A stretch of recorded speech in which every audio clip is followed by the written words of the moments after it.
சுச்சுவேஷனில் கூட மனுஷனை பிறந்த எல்லாரும் அவங்க உசிரை காப்பாற்றணுக்காக சேஃபான இடத்துக்கு போயிட்டாங்க.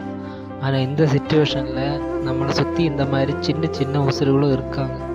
அவங்களுக்கு என்ன பண்ணணும்னு கூட தெரியாமல் அந்த தண்ணியில் இருக்கும்போது இந்த நல்ல விஷயம் பண்ணால் இந்த சுச்சுவேஷனில் இவங்களை உசிரும் காப்பாற்றணுக்காக அவங்க பண்ண அந்த நல்ல விஷயத்த எனக்கு ரொம்ப சந்தோஷமாக இருக்குது. பார்த்தா இந்த மாதிரி பண்ண எல்லாரும் இந்த மாதிரி இந்த சுச்சுவேஷனில் இவங்களை கூட காப்பாற்றணுக்காக அந்த நல்ல மனசை காட்டின எல்லாரும் நல்லா இருக்கணும், அவங்க ரொம்ப இயர்ஸ் நல்லா ஹாப்பியாக வாழணும்னு நான் கடவுள்கிட்ட வேண்டிக்கிறேன்.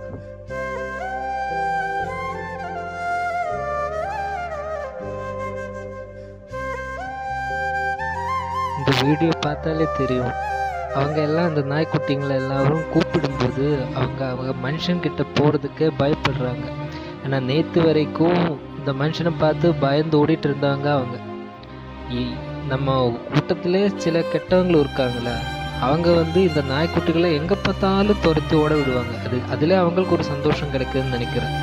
அதனால இவங்க கூப்பிடும்போது கூட மனுஷனை விட இந்த தண்ணி பரவாயில்ல, சத்தா செத்து போட்டோம்னா அவங்க அப்படி இருக்காங்க. ஆனால் அவங்க கூப்பிட்டு அவங்க கிட்ட போய் அந்த பயம் மாறின உடனே அங்கே பாருங்க, ஒரு மனுஷன் இன்னொரு மனுஷனை ஹெல்ப் பண்ணால் கூட இந்த அளவுக்கு அவங்க பாசமாக நன்றியோடு இருக்குமா கூட தெரியல.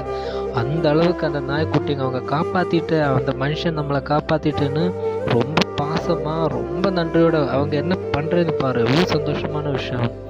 நாளைக்கும் இந்த மாதிரி ஒரு சிச்சுவேஷன் வரும்போது இந்த மாதிரி நம்மளை சுற்றி இருக்கிற எல்லா உசுர்களையும் காப்பாற்றணும். இப்படி பண்ணால் இந்த வீடியோவில் பார்க்குறவங்களும் இந்த மாதிரி வீடியோ எடுக்காதவங்க கூட இருப்பாங்க. நிறைய பேர் இந்த மாதிரி நல்ல விஷயம் பண்ணியிருப்பாங்க, பண்ணாதவங்களும் இருக்காங்க. அதனால தான் இதை எடுத்து சொல்கிறேன். நான் இப்படி பண்ணால் எல்லோரும் நல்லா வாழணும், அவங்க எல்லோரும் நல்லா இருக்கணும்னு கடவுள்கிட்ட வேண்டிக்கிறேன்.